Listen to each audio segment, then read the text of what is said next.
Prosecutors in Arkansas hoping to obtain a warrant for Amazon Echo data that they hope can help in a murder case against James Bates, accused of murdering a coworker at his home last year. Amazon has so far refused to give the data up.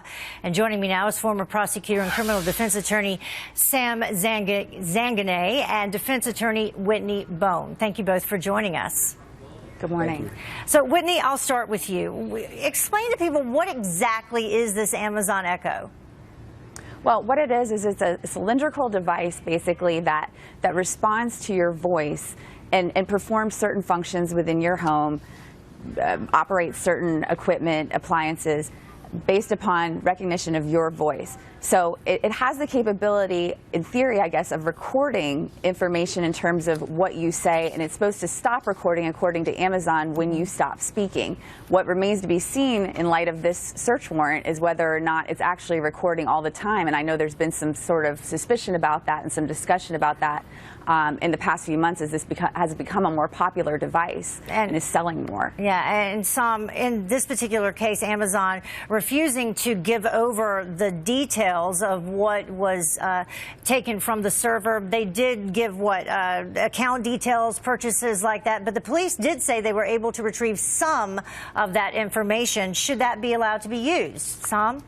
Well, I think that's kind of the million-dollar question here. I think Amazon, like most media formats, they're going to struggle at the inception as to whether or not they're going to hand over this kind of information, this kind of private information, to law enforcement. But at the end of the day, this apparatus is kind of like having a cell phone or a laptop or any of the other kind of day-to-day uses that we have in our, in our homes. So I'm pretty sure that Amazon's going to give way, kind of like, Facebook has given way to allow law enforcement to be able to extract this data. And Whitney, can they force Amazon to turn over the information? Well, in theory, yes. If there's this murder investigation and the judge has signed a search warrant and said, Amazon, you need to produce this information, if it's information that Amazon can produce, in other words, if it's feasible for them to do so, and it's not an overly broad or overly burdensome request, they're going to have to do it. I believe the search warrant includes language that it spans a few things, including transcribed, recorded information, recordings themselves, and then other data. Something like other data, now that's harder to comply with, and they may have some challenge to that specific language. Yeah. But generally speaking, the court's within its right to do this warrant. It's just an issue of how broadly is this going to be interpreted in the future in terms of future law enforcement requests for search warrants.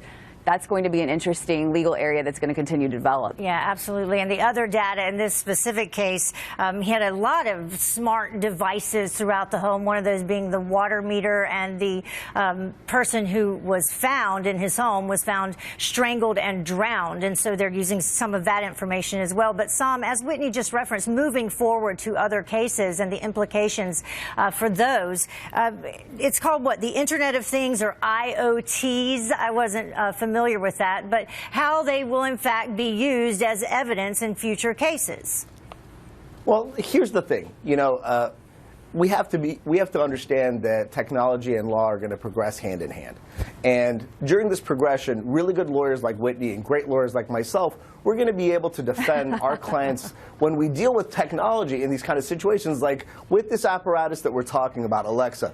When there's a voice command that's given, it's kind of like when I'm using my iPhone and I'm talking to Siri. Sometimes when I tell Siri to do something, it doesn't necessarily come out with what I tell her. So there's going to be areas for defense attorneys and people that are situated in similar places like myself and Whitney to be able to really do our due diligence and make sure that our clients are protected. But it's the advent of the future, and it's what we should be prepared for. And Whitney, how do you protect your clients? I mean, where does it end in terms of the devices that can be used in these cases?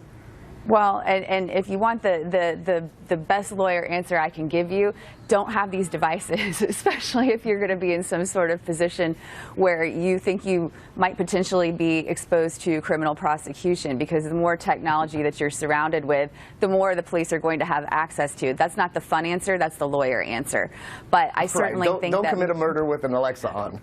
Exactly. Or don't be suspected of a crime, even if you're actually innocent, and have an Alexa around you as well. well. But I think Sam raises a good point in terms of, you know, this technology. The law sometimes does have to catch up to it. I mean, we see this all the time, and this is a good example. It's going to have to catch up to the fact that, you know, we're surrounded with all of these devices, and how are those devices authenticated as evidence in terms of any information on them in a court of law? Are they automatically going to be admitted, and then someone can argue the weight of the evidence in terms of this isn't something you can prove it's my client or not?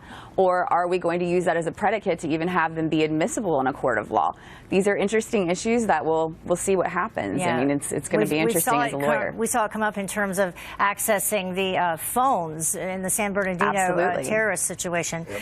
Okay, thank you both for joining us. Appreciate it. Thanks. And have a Happy New Year. Happy New Year. Always a pleasure. You Bye-bye. too. Happy